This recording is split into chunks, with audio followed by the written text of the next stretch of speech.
Olá, povo de Deus, graça e paz. Continuando então nossos estudos sobre a primeira carta de João, hoje eu quero falar sobre os cristãos verdadeiros e os anticristos, que está no capítulo 2, versículos 18 ao 26, que diz assim a palavra do Senhor. Filhinhos, já é a última hora, e como ouvistes que vem o anticristo, também agora muitos anticristos têm surgido, pelo que conhecemos que é a última hora. Eles saíram de nosso meio, entretanto não eram dos nossos, porque se tivessem sido dos nossos, teriam permanecido conosco. Todavia, eles se foram para que ficasse manifesto que nenhum deles é dos nossos. E vós possuís unção que vem do Santo, e todos tendes conhecimento. Não vos escrevi porque não saibais a verdade, antes porque a sabeis, e porque mentira alguma jamais procede da verdade. Quem é mentiroso, senão aquele que nega que Jesus é o Cristo? Este é o anticristo, o que nega o Pai e o Filho. Todo aquele que nega o Filho, esse não tem o Pai. Aquele que confessa o Filho tem igualmente o Pai. Permaneça em vós o que ouvistes desde o princípio. Se em vós permanecer o que desde o princípio ouvistes, também permanecerei vós no Filho e no Pai. E esta é a promessa que Ele mesmo nos fez, a vida eterna. Isto que vos acabo de escrever é acerca dos que vos procuram enganar. O apóstolo João, depois de alertar os crentes com relação ao mundo, ele diz que não devemos amar o mundo, nem as coisas que há no mundo, no capítulo 2, versículo 15 a 17. Agora, então, ele alerta os verdadeiros crentes sobre os falsos cristãos. Ele faz uma distinção do verdadeiro crente e do falso crente. João diz que não é o suficiente ao cristão andar na luz e no amor, ele deve também andar na verdade. Precisa conhecer a verdade para ser livre. Que são três bases: a base moral, que nós já vimos antes, a base social e a base doutrinária. Neste texto, João, então, ele mostra a diferença entre os crentes verdadeiros e os hereges. E como, então, distinguir os cristãos verdadeiros dos falsos? Primeiro, pelo conhecimento. O versículo 18 diz assim: Filhinhos, já é a última hora, e como ouvistes que vem o anticristo, também agora muitos anticristos têm surgido, pelo que conhecemos que é a última hora. A falta de conhecimento tem levado muitos a seguir os falsos mestres e os anticristos. Muitas pessoas abandonaram a fé, deixaram a igreja e estão seguindo filosofias heréticas por falta de conhecimento. Oséias 4:6 diz: o meu povo está sendo destruído porque lhe falta o conhecimento. João afirma que já é a última hora, a era por vir já havia chegado. Isso quer dizer que vivemos sob a tensão entre o já e o ainda não. Warren Wiersbe diz que a última hora descreve um tipo de tempo e não a duração de tempo. Última hora, então, é o período que vai da primeira vinda de Cristo a segunda vinda. O apóstolo Pedro, ele deixa claro quando diz na sua segunda carta, no capítulo 3, versículo 8 e 9, ele diz: há todavia uma coisa, amados, que não deveis esquecer, que para o Senhor um dia é como 1000 anos, e 1000 anos como um dia. Não retarda o Senhor a sua promessa, como alguns o julgam demorada. Pelo contrário, Ele é longânimo para convosco, não querendo que nenhum pereça, senão que todos cheguem ao arrependimento. O conhecimento, ele traz discernimento. Quando conhecemos a palavra de Deus, conhecemos quem são os anticristos que estão no meio de nós. E a característica principal dos anticristos é a guerra contra o povo de Deus e o desejo de ocupar o lugar de Deus. O prefixo anti tem dois significados: contra ou em lugar de. Jesus deixou bem claro sobre este assunto lá no sermão escatológico, Mateus 24, 5, 11 e 24. Antes do anticristo surgirão anticristos, falsos mestres, apresentando-se em nome de Cristo, fazendo sinais e prodígios e enganando a muitos. O aparecimento do anticristo é um sinal claro do fim do tempo. Mas o espírito do anticristo já está em ação no mundo. Os muitos anticristos são precursores do que há de vir. A outra característica dos anticristos é que eles saem da própria igreja. O versículo 19 diz assim: eles saíram de nosso meio, entretanto, não eram dos nossos, porque se tivessem sido dos nossos, teriam permanecido conosco. Todavia, eles se foram para que ficasse manifesto que nenhum deles é dos nossos.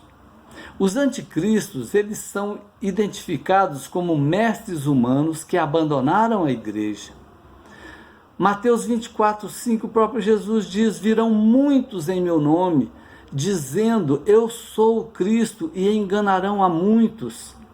Os anticristos são estes pastores que tentam enganar as pessoas com um evangelho falso, afastando-os da verdade, os aprisionando na mentira.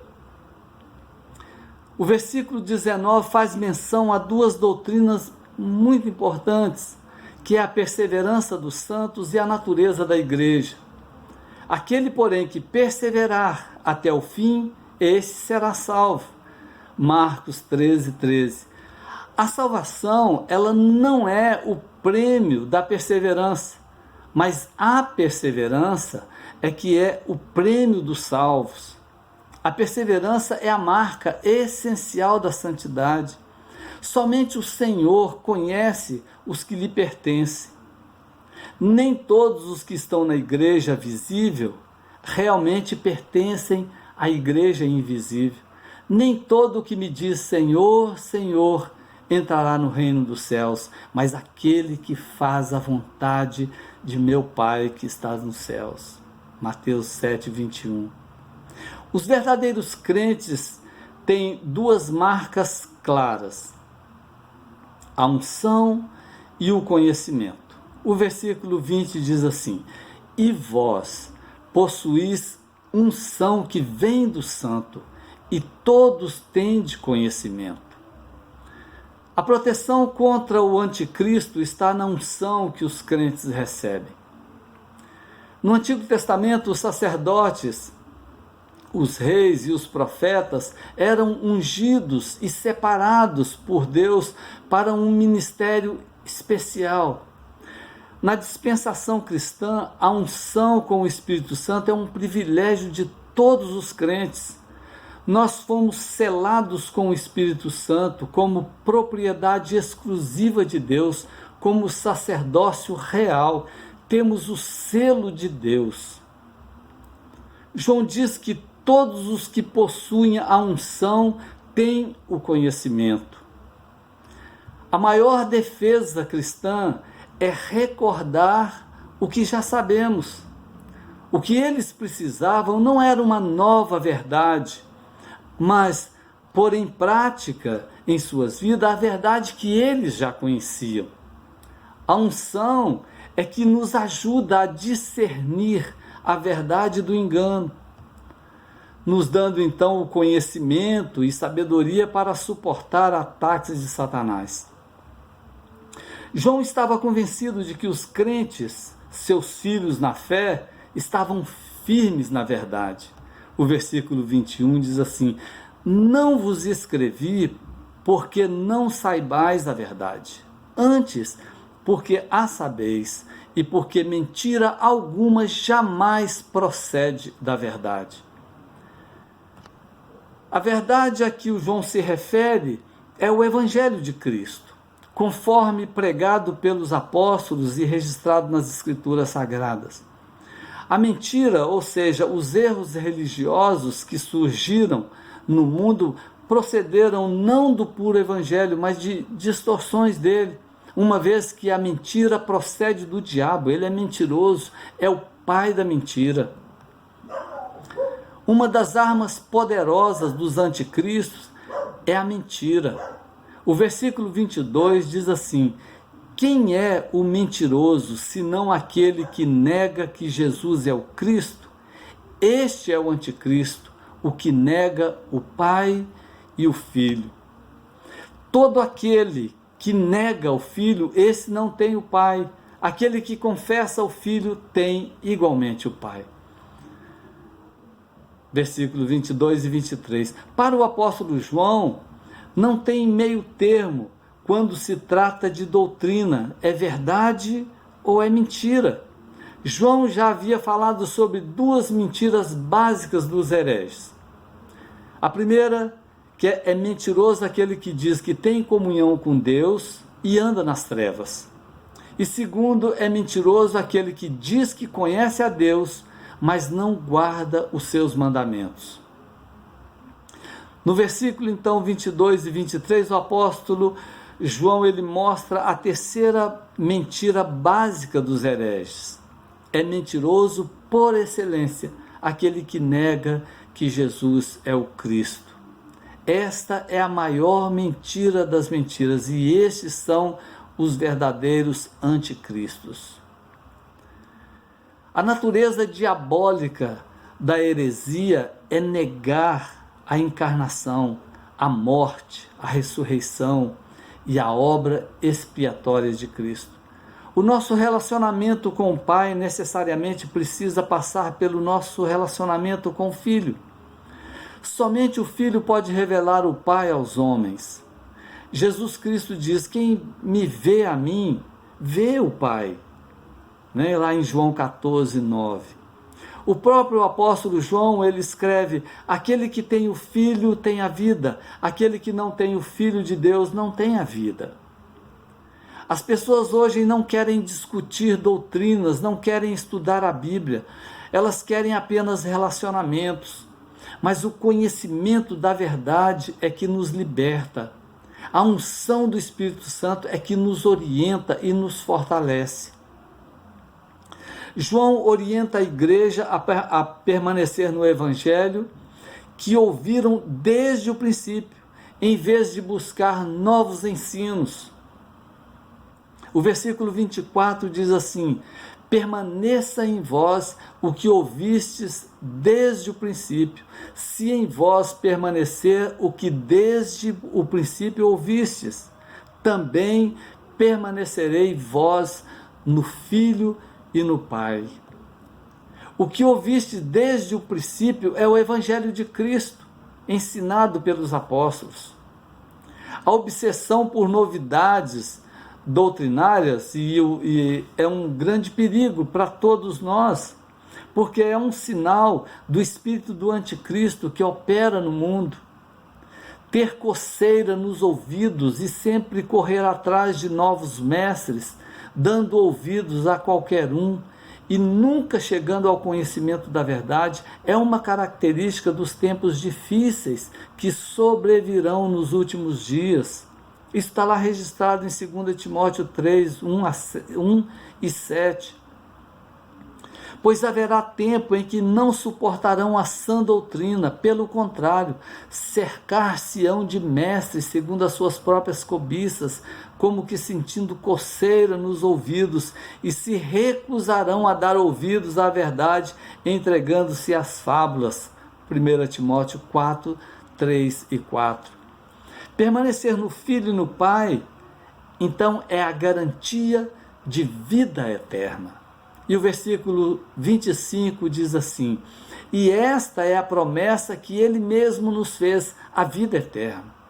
O propósito dos hereges, dos anticristos e das falsas doutrinas é enganar. Mas o resultado da nossa lealdade ao Filho e ao Pai e dessa comunhão com eles é a vida eterna. O apóstolo João nos dá 3 características dos falsos mestres que espalham heresias na igreja. Primeira, eles abandonam a comunhão da igreja. Segunda, eles negam a fé. E terceira, eles tentam enganar os fiéis. O versículo 26 diz assim: isto que vos acabo de escrever é acerca dos que vos procuram enganar. Os falsos mestres não vão atrás dos perdidos. O alvo deles são os cristãos. Quando os encontram fracos e desgarrados, se tornam então presa fácil. Na parábola do joio e do trigo, que está lá em Mateus 13, 37 e 38, Jesus e Satanás são retratados como semeadores. Jesus lança as sementes verdadeiras, os filhos de Deus, enquanto Satanás semeia os filhos do maligno. A principal estratégia de Satanás em nosso tempo é semear impostores em todo lugar onde Cristo planta cristãos verdadeiros. Estes são os anticristos. Por isso, irmãos, é importante ter a capacidade de distinguir entre o autêntico e o falso e separar as verdadeiras doutrinas de Cristo das doutrinas falsas do anticristo. E concluindo então aquilo que João deixa claro para nós nesse texto, que as características principais dos anticristos são a guerra contra o povo de Deus, o desejo de ocupar o lugar de Deus, que os anticristos saem da própria igreja para ensinar heresias, enganando a muitos com mentiras terríveis, negando a divindade de Cristo. Mas os cristãos verdadeiros se distinguem pelo conhecimento da palavra de Deus, porque permanecem firmes na doutrina dos apóstolos e possuem a unção do Espírito Santo, que é a marca do cristão verdadeiro. Os verdadeiros cristãos têm a garantia de vida eterna, pois permanecem no Filho e no Pai. Creem no Pai, no Filho e no Espírito Santo. Não se deixam levar por ventos de doutrinas soprados pelos falsos mestres e pelos anticristos. Que nós estejamos firmes, buscando cada dia mais o conhecimento através das Escrituras Sagradas. Que a unção do Espírito Santo esteja sobre nós, nos orientando, nos protegendo das heresias dos anticristos. E isso nós precisamos estar atentos todos os dias. E só vamos estar firmes se tivermos conhecimento, se tivermos fé, se formos ungidos pelo Espírito Santo de Deus. Que Deus abençoe a todos, que Deus nos abençoe. Nós vamos orar. Pai amado, louvado seja o nome do Senhor. Ó meu Deus, muito obrigado. Eu te louvo porque cada dia nós aprendemos do Senhor. O Senhor tem esse cuidado maravilhoso para conosco. Ó Deus, e que o Senhor nos ajude a ter esse conhecimento daquilo que é falso. Ó Deus, que o Senhor nos ajude a distinguir os falsos mestres, os falsos cristãos, os anticristos que aparecem na nossa vida. Ó Deus amado, nos ajude para que nós possamos cada dia mais estar ciente de que o Senhor é o nosso único Deus, suficiente para tudo aquilo que nós necessitamos para toda a nossa eternidade com o Senhor. Pai, louvado seja o nome do Senhor. Ó Deus amado, que o Senhor abençoe a nossa igreja, que o Senhor abençoe a vida de todos aqueles, ó Pai, que têm firmado os pés no Senhor Jesus, que tem se debruçado, ó Deus, no conhecimento da Tua palavra. Pai amado, eu te louvo, eu te agradeço, pedindo ao Senhor a proteção do Senhor em todos os sentidos. Ó Deus, que o Senhor nos cuide de nós, que o Senhor nos dê a paz, a alegria. Ó Deus, que o Senhor nos santifique, nos dê cada dia mais a unção do Senhor, para que nós possamos estar firmes com o Senhor. Louvado seja o nome do Senhor. Eu te louvo, eu te agradeço por tudo no nome santo do nosso amado Senhor Jesus Cristo. Amém. Amém. Deus os abençoe.